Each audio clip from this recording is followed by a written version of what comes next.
Hello once again to the review of The Evolving Analyst, the book The Evolving Analyst, and our guest today, who also has a copy of the book, Orlando. Hi, how are you? Thanks for joining. Hello. Superb. Uh, just a quick brief overview about Orlando. So, Mr. Orlando Guedez, essentially, his article in the book is called Impact Over Profit, and it's in the Career Growth and Strategy section. Orlando is a senior consultant. He's also president of IIBA Colombia. That's the International Institute of Business Analysis in Colombia. And the reason why I like Orlando's book is very, very unique. I think it's because his article really explores how the business analysis mindset creates value in mission-driven, nonprofit organizations, which we don't hear a lot about. So thank you very much, Orlando, for being on the show to talk about your story in the book. Thank you so much. Superb. We are very happy to be part of this collection, and I must say, Marcus, thank you so much because you visited us in Colombia almost a couple of years ago, and you left a footprint here. We were very happy to receive you here at IIBA Colombia, and also during those days in Dava, Colombia, who hosted you. So we are very happy to have you back and taking care about us. I know that also Federico Ortega from Indaba and IBA Colombia joined this book. So we are very happy that you took into account our organization here in this country. You're very, very welcome. And it was an awesome visit, my first time to Colombia. And you know what? It was so great. I have to go back to Colombia to visit because I only went to one city. So yeah, superb. Let's get down to the topic of the book. Here's the thing. I got a few questions for you. And first question to you is, do you think that the definition of value changed when you move from a for-profit organization to nonprofit? Do you think there's much of a change in the definition of value? Yes, indeed. I find, when we talk about value, and we know the concept is a little elusive because value can be many different things according to the audience. Of course, the first big difference is that in for-profit organizations or conventional private business, you connect value directly with profit or profitability. In non-profit organizations, it happens too. I say joking that the goal is not making money, but you also have to keep the goal of not losing money. So in an ideal world, in these organizations, you can match the amount of donations with the project's outcome and also with the general expenses to sustain the organization. So in first thing, if we go to money and then I'm going to move to other things, one important thing in the money for these organizations is that the possible maximum of money is allocated directly to the projects, because one of the things that is important is to avoid organizations where the management or the volunteers receive, money or benefits, including, traveling expenses or things that are too high compared to the investment in the project. So one of the most important metrics is that the money goes really directed to the projects that are managed.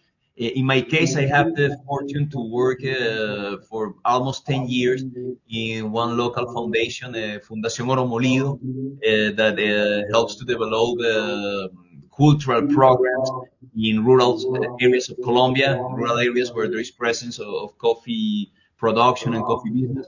And also I've been part of a Venezuelan non-profit organization called Se Dice Libertad, that is promoting ideas, and I am a member since 1996. The main pressure there is how you get donations, and there is where you have to show value as a metric of impact. How you create impact in audiences, how do you create impact improving the life of people. So most of the appeal of the organization is really connecting value to what is important for the donors and the beneficiaries of the program. So you have to be a bridge between those two perspectives. Another important thing here in value is that you have an outcome-driven mentality, because most of the people who are working in these projects in non-profit organizations are volunteers. So one of the most important measures of impact is how they can change the world. And it may sound romantic, or it may sound a little elusive, but when we say that, the measure of impact is how can you can, through the foundation, support a cause that is important for you, and that is important for the donors, for the volunteers, and it can be very personal thing, because sometimes some people link their own pain points to some audiences, so they want somehow to return to society and to these vulnerable people that generates emotions on them, what you have got.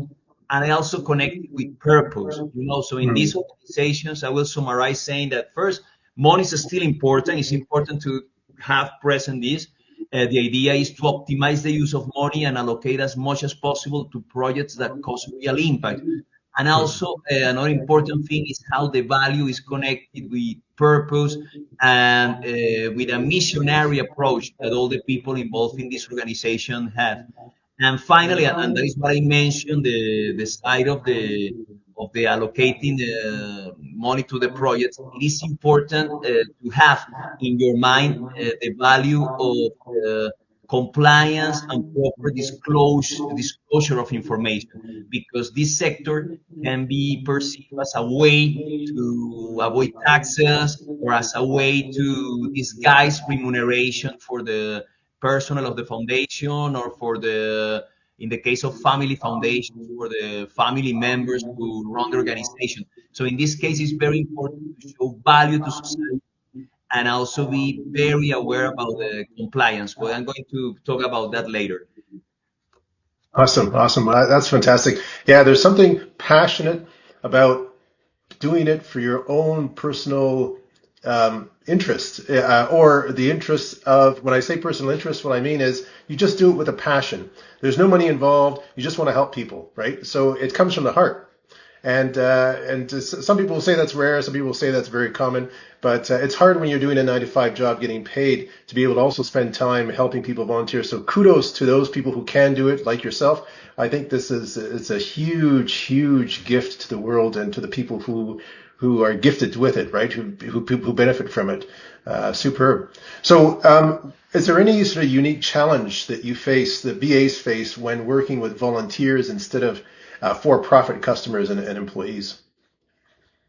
I think one of the most important things is generating the collaborative mindset that we have, endorsed in many practices of business analysis, especially with the agile mindset. So it's important that the people who is volunteering feel that their opinion is important, especially the people who are in the field, dealing directly with the beneficiaries of the projects. So, for instance, I have been, as I mentioned, a member of a board of a foundation. So when we had the kind of meetings, and we really had to take into account what was happening in the field. So the project managers, in this case, you were working with professors, we were working with instructors who were serving, for instance, young people. It was very important to get the opinion of the people in the field, and also the opinion of the beneficiaries. So in this case, it's very interesting, because in this case, in the market, usually the companies that don't generate value are clearly punished by the market. So they lose customers wait from one option to the other, or also their profit vanishes. In the case of non-profit organizations, first thing, you somehow have beneficiaries that should be visualized as real customers, because sometimes one thing we want to avoid in with the mentality of business analysis in non-profit organizations is the victim approach, or the approach that these people are, where beneficiaries are just beggars. And I'm sorry to say this horrible quote, but in economics, some people say beggars are not choosers. So in this case, with the mentality of business analysis, they are choosers. I mean, if they can also take other support, or they can simply deny your help, because people, and this is very important, the beneficiaries need to actively participate in the solution. So one thing I learned while I was working with the non-profit organizations is that the beneficiaries has somehow to help themselves. So for instance, if there is a project of a library or a school improvement, in a community, in a rural community, it's important to involve the parents. And sometimes it's even significant that the parent give a small contribution, could be as small as $2 in some things like the transport or the food of the people. So I find it's important, and this is a value of business analysis, to give value and think really about the needs of the beneficiaries. And so I find that visualizing them as customer is important, because one of the great mistakes in profit organizations and non-profit organizations, especially when they're international, is that some people find that the same receive or the same program can work in different communities or audiences. And that thing is not true. And sometimes when you talk with the people in the field, they can explain to you, for instance, that a project is not having audience or good participation. And all the thing is because the transport is not good. The roads in the rural community are not in good state. Or also you find that some key member of the community is not very convinced about the initiative. So I find that the challenge is that to give all this care to the people in the field, to the beneficiaries, and generate engagement, and also to promote techniques, the techniques that we have discussed in business analysis. For instance, like workshops are very useful. Also, it's very useful to have the stakeholder matrix very aware, organizing some techniques like focus groups, and also having a good analysis of the sources of value of the foundation, what you can do best. So the value stream mapping, the business model canvas. So our goal with business analysis has been to bring this to non-profit organizations. Personas is another good one. And the core concept model of business analysis is also very valuable. Indeed, we have a conversation with that foundation, Children Change, who is working in UK and also in Colombia, hospitals, IIBA Colombia, to give to promote some workshops, and one of them was the business analysis core concept model. So they use that for their annual planning. They define their stakeholders, the need, the sources of value, and we were also discussing the concept of personas. And it was very interesting. This foundation decided to adapt personas with another approach. I describe the members of their team, and also try to put some concrete examples of how each persona is motivated and valued. So this was quite original for me. They didn't create an abstract person, but the members of the volunteers, each one presented herself or himself as a person, what they like, what are their motivation, what are their pain points. So this is, the more personal level of personas, and I love that.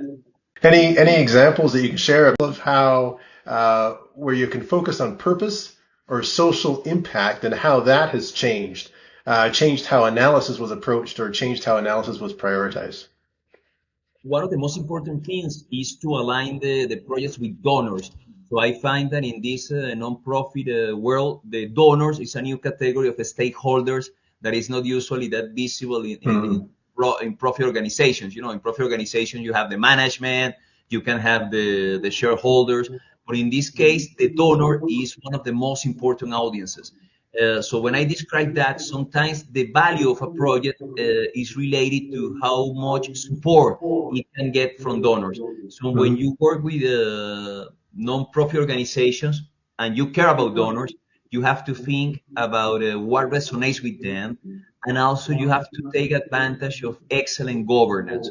One of the most important things is how you can deduct from taxes the contributions of the donors. So that's very important, because most donors want to see some fiscal benefit on their contribution. It's very important to have an excellent, management of that, and that you can issue the proper donor certificate and all the information that you need for that purpose.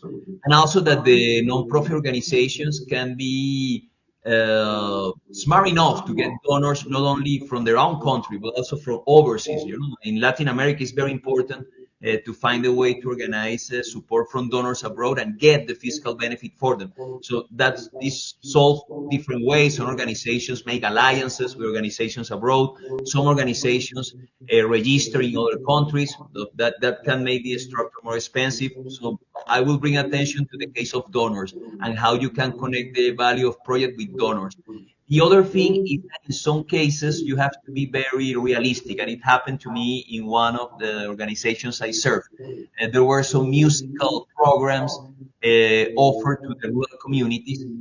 We had a partnership with an excellent organization that helped us a lot about the musical training of these students in rural areas. They have marching bands, they have small ensembles, and we were focusing on musical education. So what we did was to initially start working with this partner, but later we realized that we could have even more impact in audience. And it's important to try to increase as much as possible the population you serve without, you have to be careful about the trade-off of quality and an audience, so you have the risk of expanding the audience and not reaching the same quality. But we found a way to reach a broader audience at a lower cost, working with uh, teachers or musical teachers in the same areas and keeping just another kind of agreement with the usual organization we were working previously. So we could find a way to do this kind of mixing local professors with this big organization we were working before that was specialized in musical training. And that worked, and we improved the way to reach more audience at a lower cost and also keep good ties and attractiveness of the program to the donors. And also, I find that in these programs, you have to take care about the two things. One of the things is compliance, so some projects need to be very careful with compliance. You need to find out who are the donors because we don't want these organizations to be, linked with any kind of, money laundering or any kind of activity that is not clear. So it's very important to find the proper donors. And sometimes a project or a donor can be very attractive, can generate value. But if it risks your compliance or it risks your behavior, then you have the need to discontinue that project. So that is very, very important. And the other thing that I find very important is that sometimes you have to take care about the identity of the program, of the foundation and its programs, right? So it's very important that when you are conducting one of these programs, you be careful of working with the projects that are linked to the identity of your foundation. So that's very important, and one of the things that I suggest as a principle and very important is What I really like, just to give a quick synopsis for the audience, once again, what I really like is how you explain how the BA can really help connect stakeholders, volunteers, donors to this sort of clear value streams, right? Because you're focusing on outcomes, you're focusing on empathy, you're focusing on purpose. I really, really like that. And what's most important is to be able to align processes and decisions to meaning, to trust, but most of all, to measurable social impact rather than financial metrics. Thank you very much. no, thanks to you. One of the most important things, I remember this advice from Fabricio Laguna, who is one of the regional leaders of business analysis, and he once told us that the term business analysis can be unfortunate for the non-profit organizations world because they say business that sounds to like money, profit. They can be sound like, oh no, come on, we are not that. But the important thing is that he mentioned that perhaps sometimes we have to refer ourselves as outcome-driven, consultants and promote an outcome-driven mindset. And I find that in profit, it's important to connect the dots and help them to see that this sector also has a market. And it's not market in terms of making money, it's market in terms of what we do in business analysis, serving needs through proper solutions. So sometimes, even if a solution is nice, you have the challenge of change management, promoting new solutions or reaching new audiences or having the courage, as I mentioned before, of discouraging the continuation of an initiative and just canceling. So these kind of challenges are interesting. What I found is also a challenge.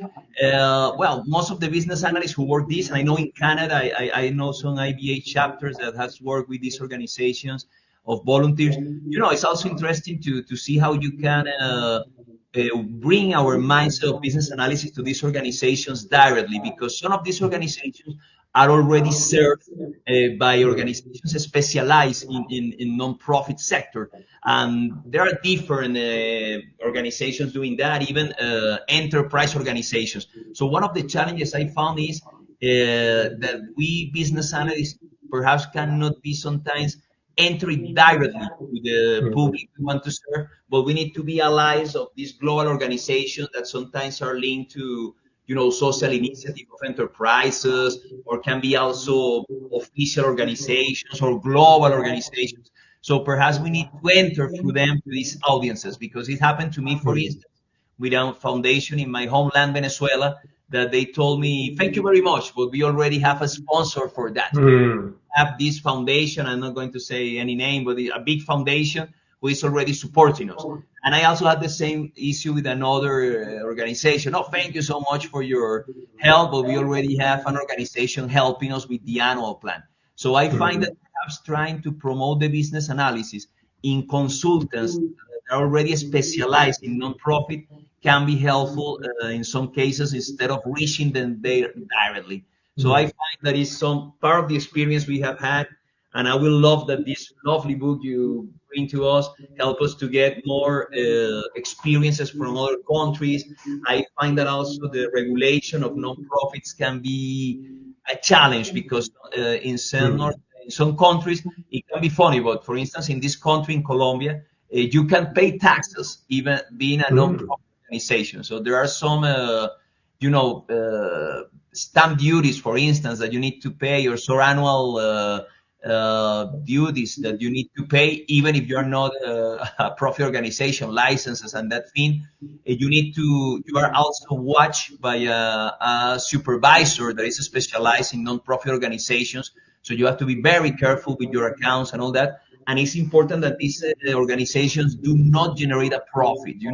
All the money that was donated should be spent during the same fiscal year. If not, you should be careful enough to allocate it to the next year, because otherwise you can be charged. And it also depends on the level of assets you have. Sometimes you can pay, network assets. So it's very important that the fiscal side and the compliance side is even more careful in this sector than in other profit companies. So these are kind of the things that you have to manage, and it's challenging to keep beneficiaries, donors, personal participating in the projects, management, organization, all of them happy. So having good metrics is very important. That you as business analysts promote key performance metrics, and also demand a good measure of the value that you add, not only to the beneficiaries, but also indirect value. So, for instance, if you generate also connection with the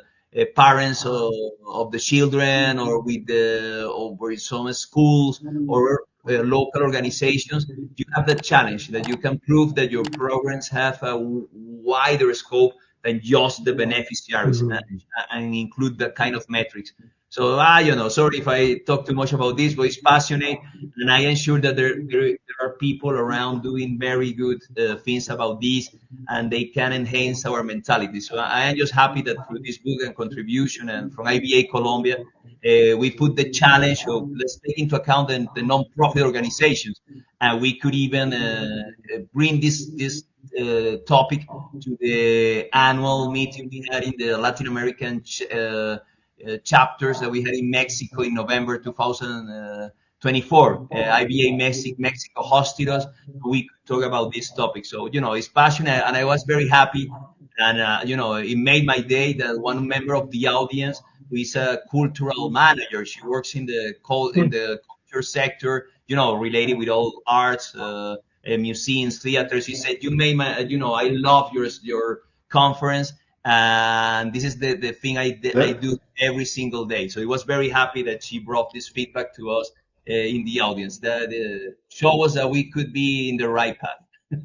No, I think it might be overwhelming for some people, but I think when I heard the story in Colombia, a bit of the story, and then when we talked about it online here, as well as outside of the office, outside of Endeavor, I couldn't help but feel passionate about it myself because I have been involved with volunteer organizations, not counting IIBA.